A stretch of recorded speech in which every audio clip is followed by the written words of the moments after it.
वे news में खबरुनि update जो सिलसिलो जारी है। गड़ी खरो का खबर शामिल कई पिया अरशद खट जे रिपोर्ट मुताबिक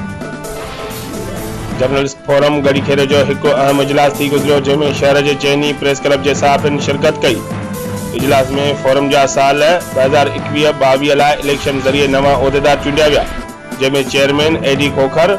सदर सदाम बिरोही, सीनियर नायब सदर मोहम्मद बचल कमरानी, नायब सदर अशफाक अहमद खंड, general secretary Ghulam Mustafa Jamali, joint secretary सागर भट्टी, इतलात सेक्रेटरी हुसैन बख्श जमाली, खजानची इरफान अली लहर, ऑफिस सेक्रेटरी अब्दुल गफ्फार उमरानी खे चूंडियो वियो। इजलास में तय कियो वियो त फोरम सहाफ़िन सां थींदड़ ज़्यादतुनि ते भरपूर आवाज़ उथारींदो ऐं वफ़द जी सूरत में वज़ीर आला सिंध ऐं ॿियनि लाॻापियल फोरमनि ते लिखत में मसइला पेश कंदो,